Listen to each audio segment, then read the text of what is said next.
got a first down.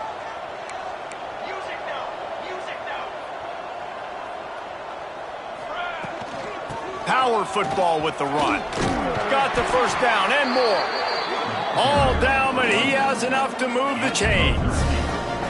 This is going to be a big key for him, David, with the lead here in the second half, running the football, right? Staying on the field and bleeding the clock. And run the football, you're ahead, you can be a little bit more conservative. But again, this opens up the pass. This keeps everything in balance for this offense.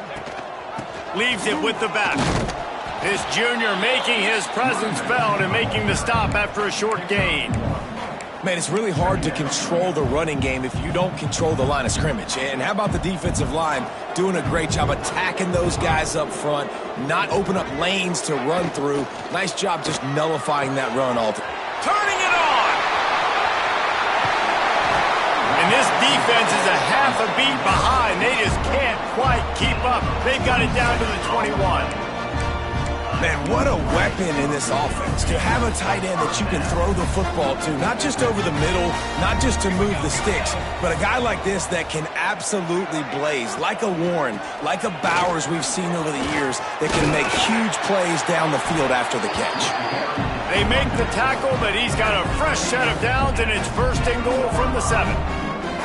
And running really has been the key on this drive, guys. Lots of success right there. They generate another explosive play. Their success running the ball, big reason why they've been able to put up a lot of points and have a really nice lead in this one. And now back in the red zone again, they're looking to add to that.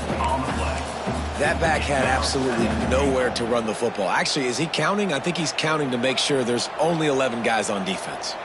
Defense rose up deep in its own end on that last play. Now a second and long coming. Caught behind the line. It's Miller. Touchdown, Colorado! And the pummeling has started.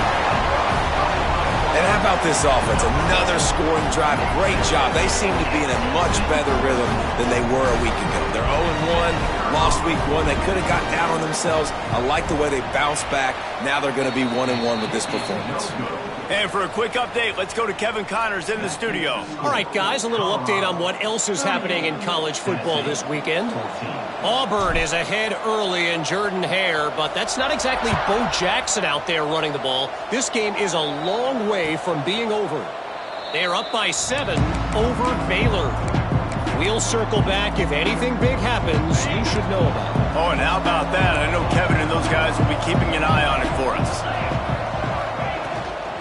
Handoff from the gun. Powers through the defender. A collision, and he stopped at the 27 after picking up 1. It's definitely too early to panic, but there's some bad feelings going on for this offense right now. You're way down on the scoreboard. I know we're still in the first half, but after that last play, it's pretty obvious. You can't run the ball. You're becoming a one-dimensional offense at a time when you need to be able to score some points. So either get it done through the air or you've got to be more physical up front. And this offense can ill afford to come up empty on this drive, already trailing by multiple possessions. This is a point where you just got to be able to focus. The critical down and distances in this game, like that third down right there. When it's a good throw, you got to make the catch. You got to be able to make that play. And the Vols will try to convert on 4th down. He'll try to throw and pick up the first down. Complete out of the backfield, looking for the sticks. Works his way to the 41, and that is plenty to give him a first down. The Volunteers in the hurry-up. Really good job there. Don't force anything. Take your time, and he finds his man for the first down. Yeah, and I think really good job by seeing the defense. Understand that they're dropping back. They're taking away most things. All right, get the ball to my running back. He can make plays after he catches it. Nice job by the quarterback seeing the situation and where to go with the football. Well, at this juncture in the game, with how the scoreboard looks, no question this offense is going to have to throw to get back in the game, and it's going to be tricky now because the defense is expecting it. You're going to throw into a lot of big zone coverages with everybody's eyes on the quarterback. Not going to be easy. Catch in the middle, it's Thomas. Running to Green. Breaks into the open. And he'll go down, but not before the big pickup and the first down.